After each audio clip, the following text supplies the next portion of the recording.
Hey everybody, Dr. Rimka here, and I have a few minutes before I get to go in and see my amazing son in his school play. Apparently he has 3 roles, including the Mad Hatter, so I'm super stoked to watch him act like a mercury-poisoned person. And so we've had a lot of conversations about mercury toxicity and what it does in the brain for him over the last few weeks, so he can help prepare and explaining all that. So this isn't actually about that. It's what I should be talking about since I just said that. But just really quickly, I'm going to talk about genetic testing, epigenetics, and methylation.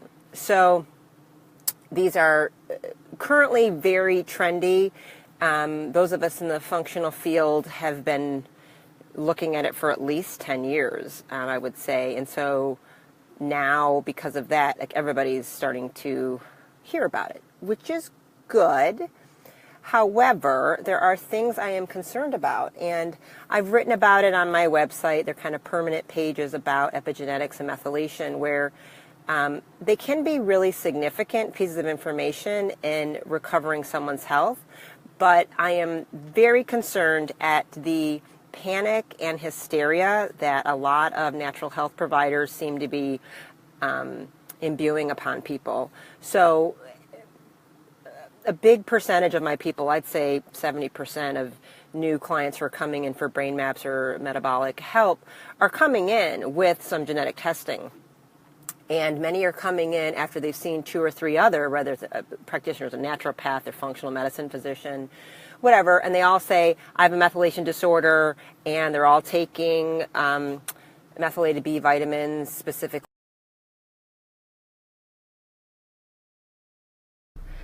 So I just had a phone call come in, which I don't know how to stop that. So somebody can message me down there and tell me, because I have no idea.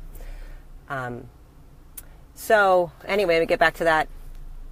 So they're coming in on this, and many of them are made much worse by the supplements and natural treatments that people are trying to put them on. And several years ago, I was sometimes doing that too, and I was like, this doesn't make any sense. I did the genetic thing, I took all these classes, I learned about genetic SNPs and all these mutations. So the big one everyone's hearing about is MTHFR.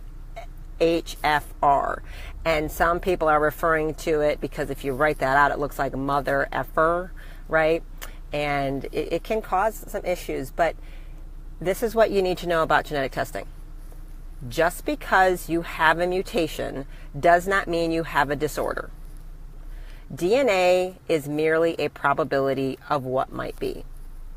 So I cannot tell you how many people I have tested with a genetic test, or we have all that information, and they have all kinds. They've got the MTHFR, the MTRR, the COMT.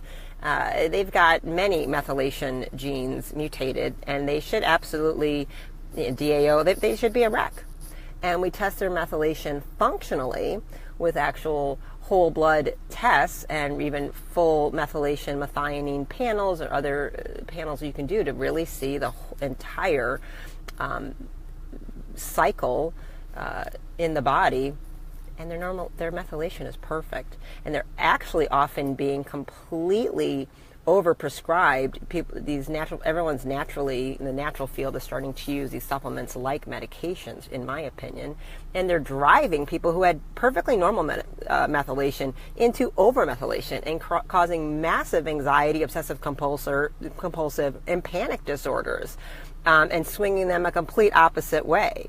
So because they didn't do any functional testing, they're simply looking at DNA and saying, you must be your genetic SNPs. And that is just not true. And people are really coming in sometimes like devastated. I have the MTHFR, I don't methylate, I can't detoxify, I don't have any glutathione, because that's what their person told them. I'm like, do you have labs to show you that that's actually happening? And they're like, well, no. I'm like, let's run a few. And everything's actually perfect. And I need to stop them from taking all that 5-tetrahydromethylfolate because they don't actually need it. So just because you have a genetic mutation, there are all these other gene combinations working. You have all these other systems that the body uses to bypass that we aren't even aware of, not to mention the trillions of microbes in our body that we're using that DNA, that RNA, and all of that to transcribe and do all kinds of other stuff. It's an amazing system. You are not a genetic mutation. So,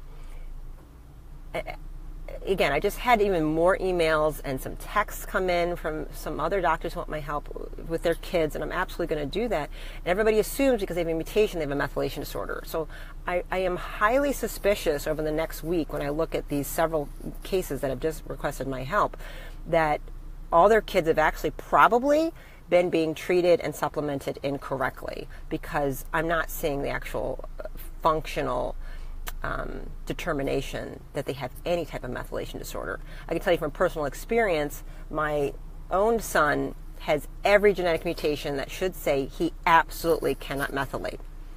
And nobody believed me when I'm like, his labs are perfect.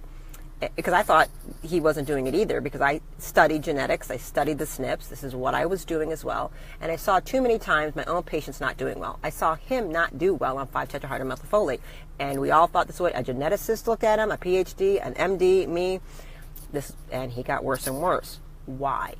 Until I came across Dr. William Walsh and his work that finally explained it all to me and was really clear, like, that's not how it works. So I just want to let you know, don't go panicking and running off and getting a bunch of genetic testing constantly and thinking that's the end-all be-all. We need to know for sure what's going on, okay? And it's not that hard, and it's not that expensive. You don't need thousands of dollars in testing. Anybody who's telling you that is full of BS. So I'll talk to you later, and have a great day.